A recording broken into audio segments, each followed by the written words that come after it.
پیارے بچوں، ایک دفعہ کا ذکر ہے کہ خوبصورت اور ہرے بھرے جنگل میں ایک چھوٹا سا مینڈک رہتا تھا جس کا نام فن تھا۔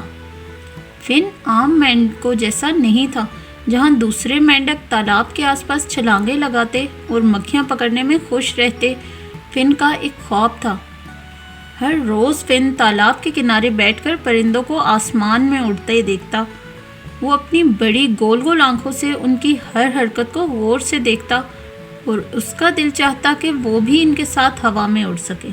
ایک دن فن جب پرندوں کو دیکھ رہا تھا، اس نے افسردگی سے کہا کہ کاش میں بھی ان کی طرح اڑ سکتا۔ اس کا سب سے اچھا دوست لیلی، جو ایک ڈریگن فلائی تھا، فن کے پاس اڑتا ہوا آیا اور بولا، لیکن فن، مینڈک اڑ نہیں سکتے۔ مینڈک چھلانگیں لگاتے ہیں اور تم تو ایسے بھی بہت بہترین چھلانگ لگاتے ہو۔ فن نے ہاں میں سر ہلایا اور بولا، لیکن چھلانگیں لگانا کافی نہیں ہے لیلی، میں آسمان میں اڑنا چاہتا ہوں اور دنیا کو اوپر سے دیکھنا چاہتا ہوں۔ اتنے میں بسٹر، جو کہ تالاب کا سب سے بڑا اور نکما مینڈک تھا، وہاں آیا اور زور سے کہکہ لگا کے ہنسنے لگا۔ یہ مذاق ہے کیا؟ مینڈکوں کے پر نہیں ہوتے، تم صرف چھلانگیں لگا سکتے ہو یا پھر تیر سکتے ہو، اڑنا تو تم پرندوں کے لیے ہی چھوڑ دو۔ ایک مینڈک کو اڑتے ہوئے دیکھنا، یہ تو کبھی نہیں ہو سکتا۔ اور یہ کہہ کے بسٹر وہاں سے چلا گیا۔ فن، جو تھوڑا سا دل برداشتہ ہو گیا تھا، نیچے پانی میں دیکھنے لگا۔ اس کا عکس اسے نظر آیا، چھوٹا اور بغیر پروں کے۔ اس نے سوچا کہ اس کے تو پر ہی نہیں، وہ کیسے اڑ سکتا ہے۔ لیلی نے فن کو اداس دیکھا تو بولا، بسٹر کی باتوں کی پرواہ مت کرو، بس تم کوشش کرتے رہو، تمہیں کبھی پتہ نہیں ہوتا کہ کیا ہو سکتا ہے۔ فن نے اس کے الفاظ سن کر کہا، شکریہ لیلی، میں کبھی ہار نہیں مانوں گا۔ اگلے ہی دن فن ایک بڑے پتھر پر چڑھ گیا جو کہ تالاب کے پاس ہی تھا۔ فن نے پوری ہمت جمع کر پتھر سے چھلانگ لگا دی۔ ایک لمحے کے لیے اسے لگا کہ جیسے وہ واقعی اڑ رہا ہے، لیکن پھر زمین کی کشش ثقل نے اسے نیچے کھینچ لیا اور وہ یوں ہی زمین پہ جا گرا۔ آہ! فن نے سر پکڑتے ہوئے کہا۔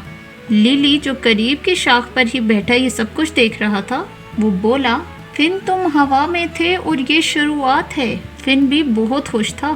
اگلے چند دنوں میں فن نے بار بار کوشش کی کہ وہ درختوں پر چڑھتا، پتھروں سے چھلانگ لگاتا۔ ہر بار وہ تھوڑی اونچی چھلانگ لگاتا، لیکن وہ پرواز جیسا نہیں تھا جس کا وہ خواب دیکھتا تھا۔ دوسرے مینڈک جب اسے دیکھتے تو وہ اس کا مذاق اڑاتے، لیکن فن نے ان کی باتوں کی پرواہ نہیں کی۔ وہ ہر دن اڑنے کی کوشش کرتا۔ ایک دن فن جب تالاب کے کنارے بیٹھا پرندوں کو دیکھ رہا تھا، لیلی بھی اس کے گرد اڑتے ہوئے بولا، تمہیں پتا ہے فن، شاید تم پرندوں کی طرح پروں سے نہیں اڑ سکتے، لیکن کیا ہوگا اگر تم کسی اور طریقے سے اڑنے کی کوشش کرو؟ فن حیرت سے بولا، تمہارا کیا مطلب ہے؟ لیلی نے کہا، دیکھو، تم جتنی اونچی چھلانگ لگا سکتے ہو کوئی اور مینڈک نہیں لگا سکتا۔ اگر تم اور زیادہ اونچی چھلانگ لگاؤ تو شاید یہ اڑنے جیسا محسوس ہوگا۔ فن کی آنکھیں چمک اٹھی اور وہ بولا، ہاں، شاید میں اپنے طریقے سے اڑ سکوں۔ اگلے دن فن جنگل کے سب سے اونچے درخت کے پاس گیا اور ایک اونچے ٹھوس تنے کے کنارے کھڑا ہو گیا۔ لیلی اس کا حوصلہ بڑھا رہا تھا۔ شاباش فن، تم یہ کر سکتے ہو۔